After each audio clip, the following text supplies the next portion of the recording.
to whoever is watching this right now. I am in Santa Clarita traffic on my way to Glendale for my first day of cosmetology school.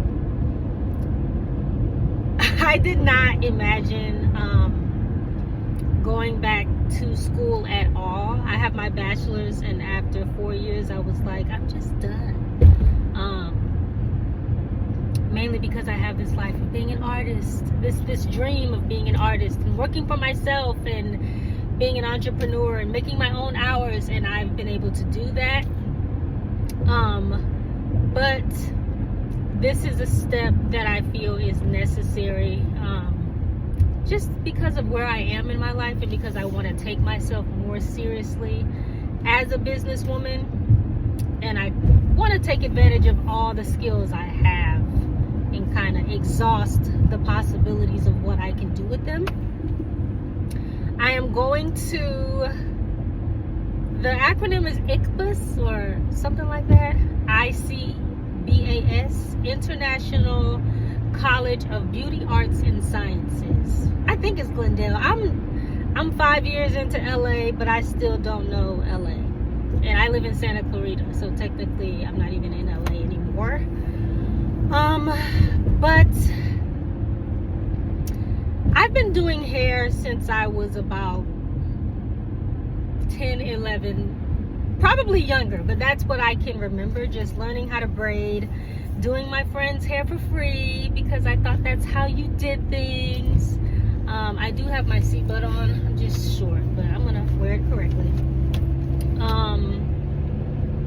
But yeah, I've been doing hair for such a long time. My grandmother was a licensed cosmetologist, and you know, I never really looked at doing hair as a skill. As odd as that may sound, I always looked at it as a side hustle, and I really do blame my parents, my family, for not educating me on it more when I was younger about how important it was to hone that skill and take it seriously. I just wanted to be a musician. I wanted to be a singer. I wanted to be an actress, and I get to do those things. I wanted to be a writer, and I'm doing all those things. I feel like I am an artist, but doing hair is something I've been doing for so long, and I always looked at it as a side hustle. And it was just like, that's how I got money on the side, but that's not my career. That's not the thing I'm gonna do. I'm not gonna be a hairstylist. I'm gonna be an artist. I'm gonna be an entrepreneur. And now I'm realizing that being a hairstylist is an artist. You are an entrepreneur. And I want to legitimize that aspect of my skill set. I want to learn more about that skill set. And crazy enough, going to college, I got a bachelor's in finance, and I always knew I was going to be an artist. I just didn't know what that would encompass. And when I quit corporate America to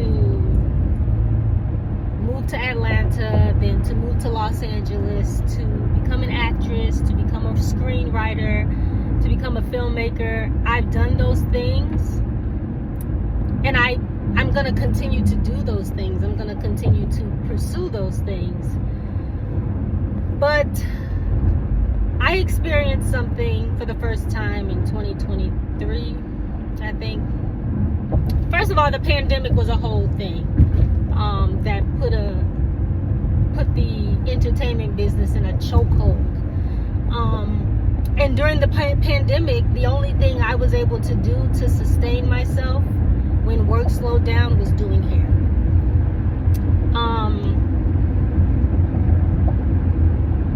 And then when the strikes hit, the writer's strike hit first, and then the actor's strike, for about 5 to 6 months, maybe 7, I wasn't able to work. Like, I could not work on set. I could not get a job unless it was approved by SAG-AFTRA, and that was a limited amount of opportunities.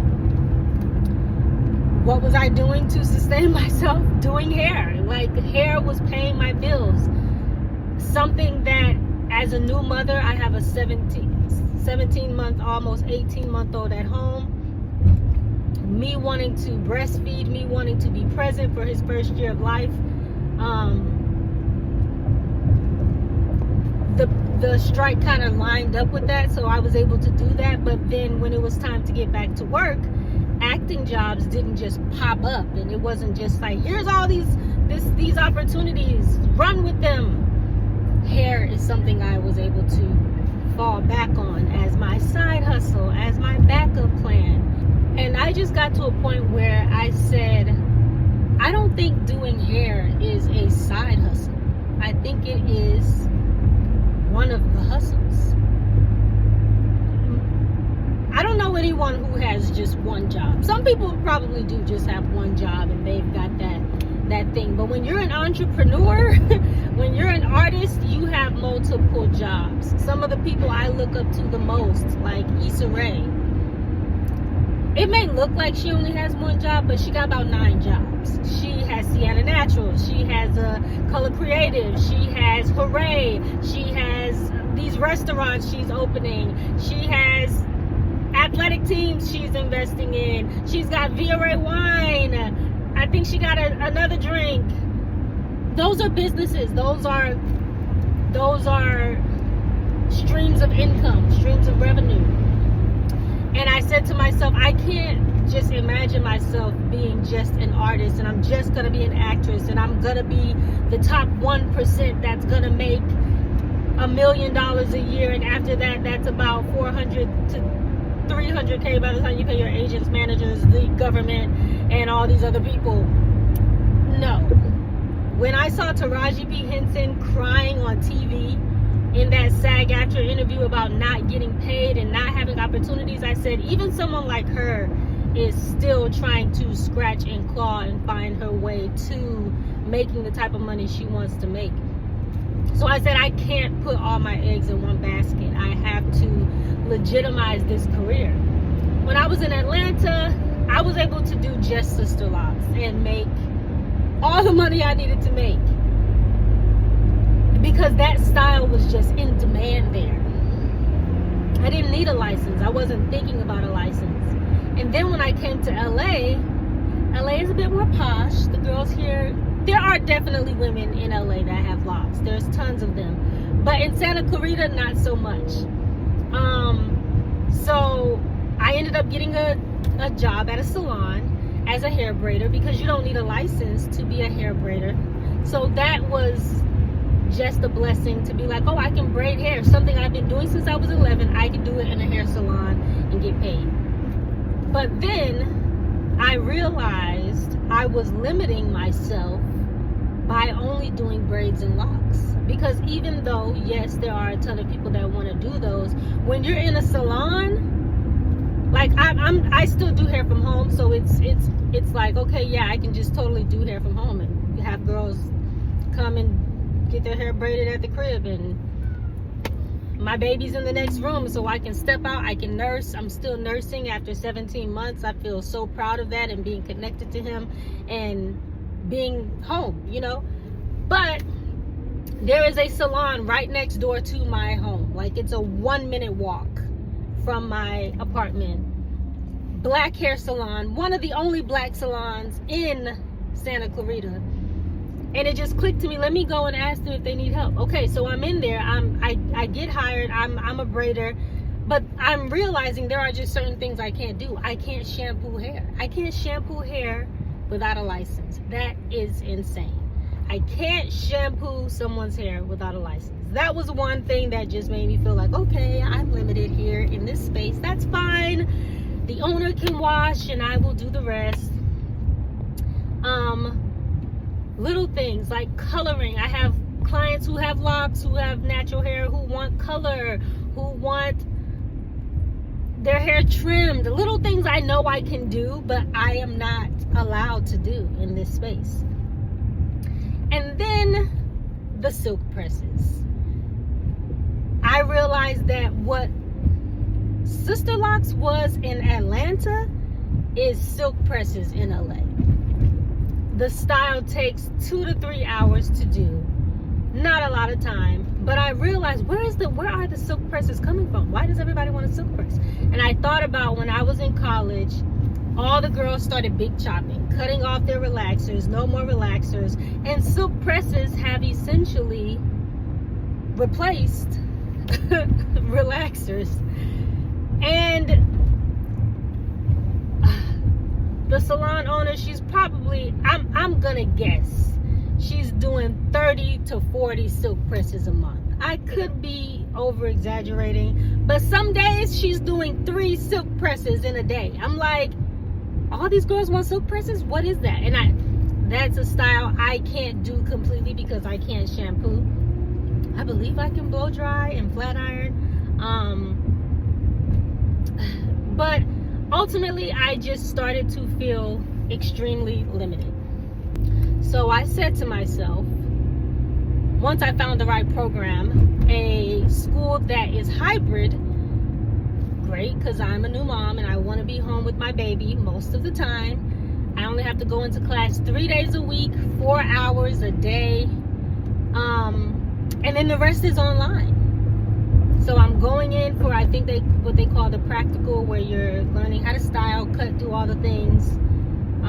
And then the rest, the book stuff, is online. And I said, this is the perfect program for me to be a part of and be able to finish within 7 months. I'll be done by the time my baby turns 2. And just establishing another level of security and legitimacy for myself. I always wish I would have went to cosmetology school like when I was 16, like girls were doing that. Like at 16 they were in, and by the time they graduated high school they were out, and then they were getting their bachelor's. I wish somebody was telling me that, but that's neither here nor there. That's the past. We're here, and this is what we're going to focus on. So that's what I'm doing, and that's why I am on my way to cosmetology school right now. It's October 21st. So I hope to be done by May. And I'm excited. I'm excited about this journey. I am excited about the possibilities. I'm excited about the financial growth I can experience. And I can see myself owning a salon. I can see myself running a salon. I can see myself mentoring, teaching other women. I can see myself continuing to write, continuing to produce. I just recently published a children's book with my husband. So there's a lot of different things that I just want to be able to do. And I thought to myself, you really only have one life. So why just do one thing? Why not do all the things you can, all the things you're capable of doing? And why not exhaust all the possibilities that you can while you're here? And I think I get that from my grandmother, because she was a licensed cosmetologist, she was a nurse, she was a social worker. She had so many careers. She had so many opportunities to touch other people's lives and to just live while she's here. So I'm done because I'm in traffic and I want to listen to a podcast or something. But I will be vlogging my journey and just doing highlights of what I learned on a weekly basis and what my experience has been in school again. Because I do think that they talk a lot about people need to go back to trade schools, and I feel like this is a path a lot of women, especially black women, should consider taking, because it's something that has fed me, it's fed my family for years. It's a skill that no other person can really do but us. Our hair is so unique. Our hair is a niche of its own, and it's an art. Even this style alone is an art. So yeah, I'll keep you posted on what we will learn on this journey. And if you stayed till now, thank you for listening to me as I rant in the car. Till next time. Bye.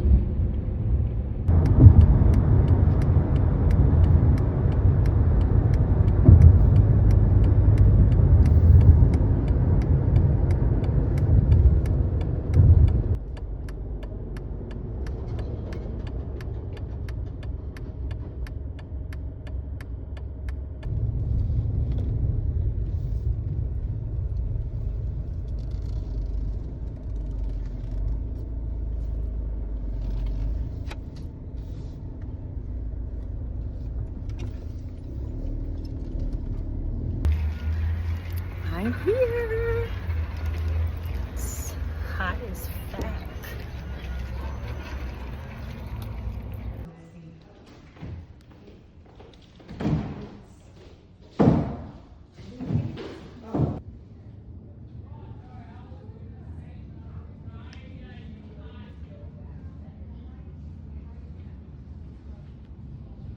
Whoops. Gonna have to put this up.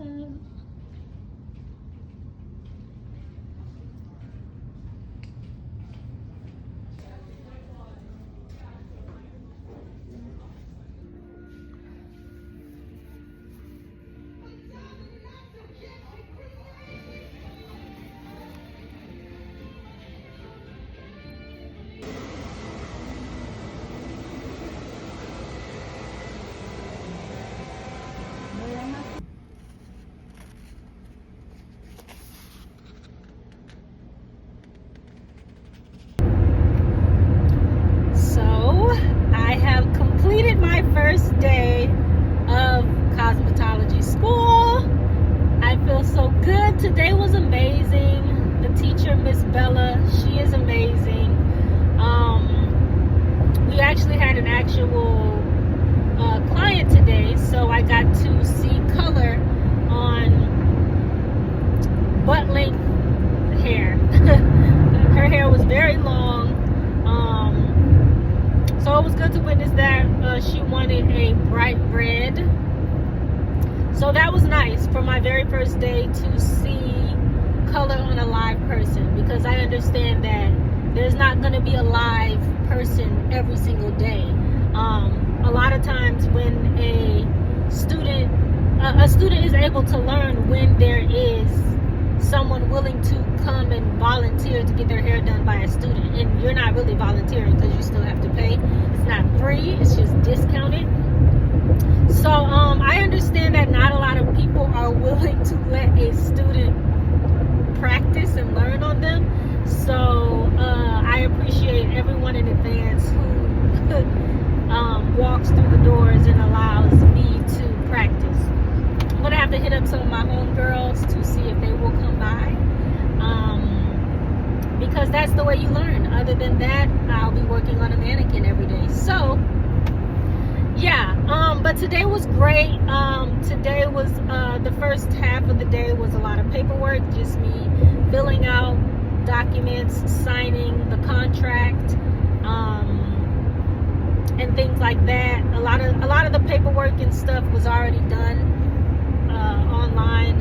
I just had to sign a lot of things with a wet signature.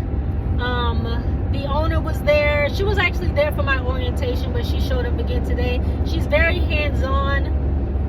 I'm not going to say her name right now because I don't want to mess it up. And two women in the office have similar names, so I'll just say the owner of the school is amazing.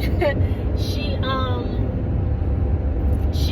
pops in and walks around to make sure everything is according to schedule, but also just making sure that everybody's following the rules. So like, there was a guy, he came in with his girlfriend. Come on, bro, get up. He was with his girlfriend and he was sitting in one of the chairs, and she was like, he can't sit there, he needs to be waiting in the waiting room. He has to, for sanitation purposes, guests cannot be sitting in these styling chairs. Like, she's on it, and she's kind of making sure that we understand what sanitation looks like from all angles. So I feel like it's going to be a school where I'm definitely going to learn not just how to do hair, but how to run the salon, how to run a business, and how to communicate the tough things too, which I feel like I've already been practicing that with my own clients. But sometimes when you're running an establishment, it can be difficult to tell people you need to get up, you need to move, you can't sit there. So yes, and how to do that professionally. So that was great. I got to mix color. The Miss Bella is the teacher. She just got me right on it. She got me right on it. She was like, okay, this is, she obviously did did it first and showed me, but then we needed to, because the client's hair was so long, we needed to do another mix. And she let me do it. So I was like, I'm already mixing color. So that was nice. And for it to be red, it's like, it's such a boss color. It's such a big color. I don't even know what adjective to use for it, but it's just, I think you understand what I'm saying. It's daring. Like, somebody could have came in and been like, just give me jet black, and it would have been like, oh, okay, well, fun. So for my first day to be doing red on some super, super long hair was amazing. The client, I don't want to guess her ethnicity, but I'm guessing she was Hispanic. So, and her hair texture was like no curl pattern at all, straight. I'm filming in the car, so this looks crazy. But no curl pattern whatsoever, like bone to the bone straight, which I think is great as well. Because at first I was like, I wish there was a cosmetology school owned by a black woman, with black students. Like, I was the only black student in class. And that's okay, because I'm learning different textures. I feel like when I'm at the salon, that's when I can focus on our texture, my texture, black women's texture. And at school, I can learn different textures, and I think that learning diverse hair patterns and textures is important. It's definitely necessary, so I'm not knocking it. But at first I was like, why isn't there a black hair care school in LA? And maybe there is one, but if it is, it's not hybrid, it's not set up in the way that I need it to be. So I think this is, it's better, because I think I'm gonna get the best of both worlds, being able to learn at the salon, but then at school having a variation of textures. So that was amazing. But that was the gist of my first day. Like I said, the day is only 4 hours. So the first hour you are in class and you're learning some book stuff, lessons, whatever the board of cosmetology wants us to learn. And then you take like a 30-minute break, and the remainder of the day, for about 2 hours, you spend working on your mannequin or observing someone else working on a live client, or assisting someone working on a live client. For instance, there were 2 girls working on the color job, because it was just so much hair that needed to be colored, and within a timely fashion, because obviously color, it comes down to getting it done within a certain amount of time. And then you go back to class for the last 30 minutes and you recap your lesson, and then you clean up, and then you go home. But yeah, so that's the day. Another thing I appreciate about this program is that they get you out at 12:59. I appreciate that, because at first I was like, oh my God, what if we're doing a client, and we're in the middle of doing someone's hair and it's 12:45. The teacher, Miss Bella, she says she makes sure everybody gets out on time. So if we don't finish, she finishes the person's hair. So for instance, today, the color had just, the 2 ladies had just finished putting all the color in the client's hair, and it was 12:30. But she's like, okay, it's time to clean up. I will rinse her hair, and I will finish the client, and y'all get ready to get out of here. So I appreciate that, because I'm literally pumping right now on the way home. And I think when you're a new mom and you want to be present and you want to be there, I feel little ounces of guilt for leaving and not being with my baby boy in the mornings. But he's with his dad, and he's good. I get to watch. I clocked into the baby cam a few times a day just to see what he's doing, and they're having fun, they're playing, and he's enjoying time with his dad. And I appreciate getting out on time because I'm gonna get out before his nap, and I'll be able to put him to sleep for his nap. So little things like that, being able to just get home, not being gone all day. I won't be taking any appointments on these days, so that when I get home, I just have the evenings to just chill with baby and hubby. So I appreciate that, because at first I was like, are y'all gonna be keeping us till like 1:30, 1:45, and now I'm getting home at 2, 3. And the drive was only 30 minutes. So that's good. That's good for me. So yeah, I have nothing else to say except that is my day 1. So yeah, I'm done. At the red light. Pulling out the milk at the red light. Say cheese. Say cheese. Say cheese. Say cheese.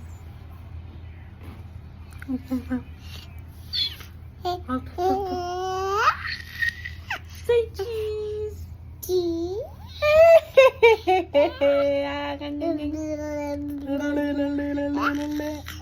Cheese.